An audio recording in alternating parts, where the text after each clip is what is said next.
Hello guys, welcome to my channel biology believe.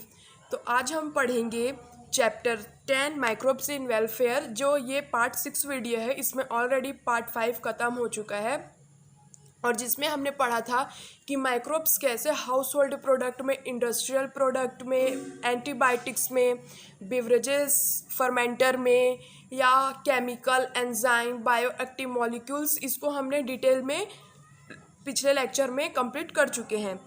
और आज का हमारा टॉपिक रहेगा microbes in production of biogas, जिसमें ऑलरेडी इतना पैरा कंप्लीट हो चुका है।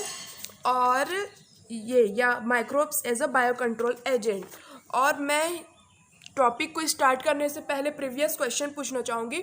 अगर आपको उसका आंसर पता होगा तो आप एक पतली सी कॉपी बना के उसको लिख सकते हैं, या फिर उसको आप कमेंट सेक्शन में आंसर दे सकते हैं, क्योंकि अगर आप आंसर देंगे तो आपको बेटर अंडरस्टैंडिंग होगा, इसमें समझ में आएगा कि आपको कितना पता चल गया।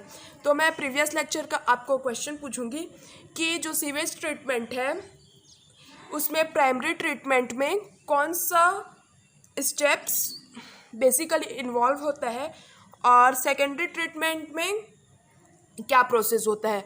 आप इसको कमेंट सेक्शन में दे सकते हैं। और इसके पहले का भी टॉपिक का क्वेश्चन है कि एंटीबायोटिक्स को किसने डिस्कवर किया था। थर्ड क्वेश्चन है, ऐसे कौन से प्रोडक्ट है जिसमें लैक्टिक एसिड सबसे ज़्यादा मात्रा में यूज़ रहता है, और एसिटिक एसिड किससे बनता है। अगर ये चारों पांचों क्वेश्चन का आपको आंसर पता होगा, अगर आपने पिछला लेक्चर देखा होगा या कहीं पढ़ा होगा, ऑलरेडी एनसीईआरटी में दिया, अगर आप एनसीईआरटी अच्छे से पढ़ा होगा तो आप आंसर दे सकते हैं। और इस वीडियो में already NCERT line by line आप लोगों को समझाया जाएगा।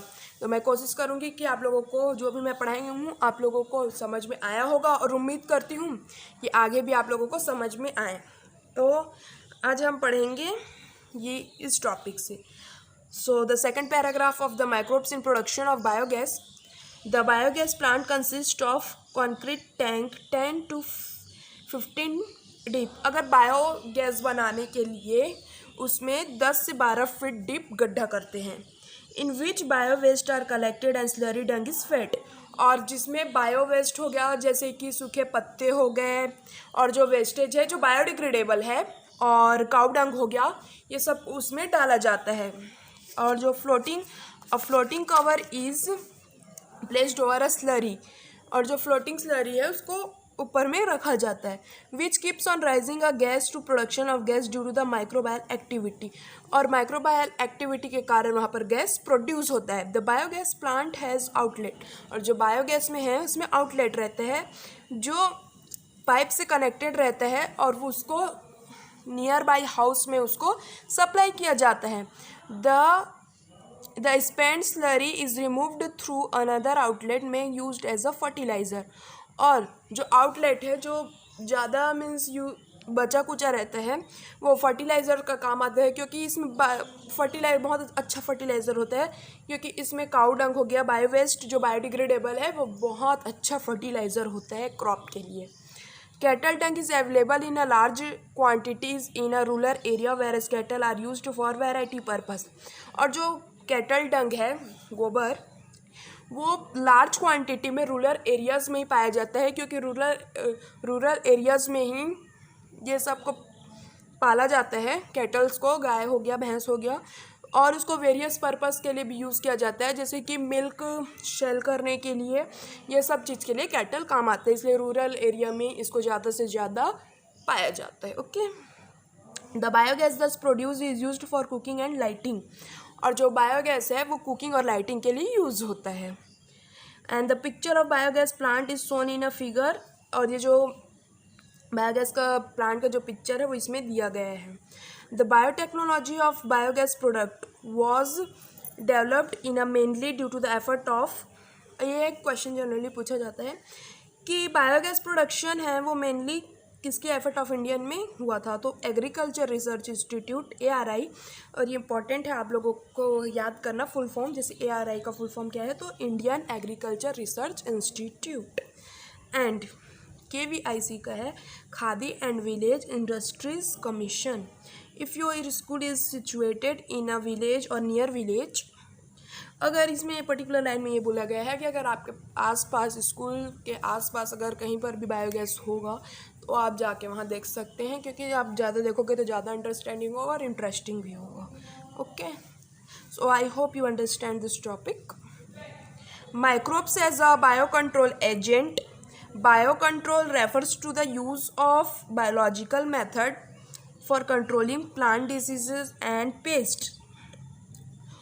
और जो बायोकंट्रोल एजेंट, जो प्लांट और डिजीज़ को बचाने के लिए एक पेस्ट यूज़ किया जाता है, उसको बायोकंट्रोल एजेंट बोलते हैं. In a modern societies the problem have been tackled increasingly by the using of chemical by use of. हाँ, लेकिन अब मॉडर्न तरीके से ये हो गया है कि बहुत प्रॉब्लम होता है कि बहुत ज़्यादा केमिकल्स का यूज़ हो रहा है, जैसे कि इंसेक्टिसाइड हो गया, पेस्टिसाइड हो गया. The chemicals are toxic and extremely harmful to the human beings and animal alike and have been polluted our environment.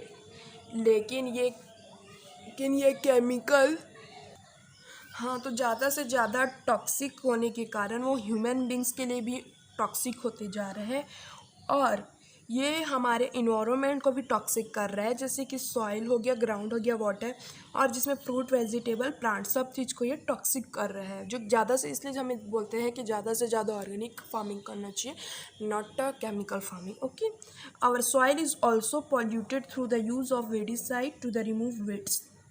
अब आप लोगों को पता होना चाहिए वीड्स क्या होता है. वीड्स होता है अनवांटेड प्लांट. अब अनवांटेड प्लांट के लिए हम वीडिसाइड यूज़ करते हैं, जिसके कारण सॉइल का भी खराब हो जाता है. Biocontrol of pest and diseases. In agriculture there is a method of controlling pest that realize on a natural predation rather than introduce chemical.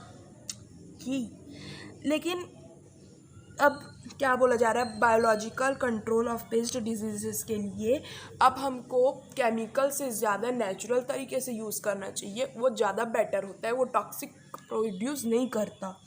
अ की belief of organic farming is the biodiversity further health. इसलिए वो मैं आप लोगों को already बता चुकी हूँ, ऑर्गेनिक फार्मिंग ही करना चाहिए. The more variety of land scope has the more sustainable in it. तो organic farmer through therefore work create a system where the insect that sometimes called the pest are not eradicated but instead of are kept manageable complex balance the ecosystem.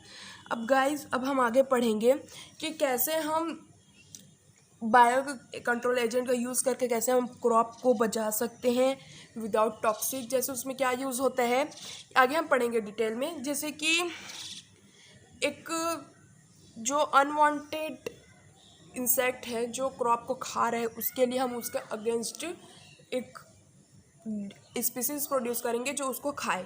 इससे बहुत ज़्यादा useful होता है. और I hope guys you understand my topic this. So tomorrow we will start from here. So guys, thanks for watching.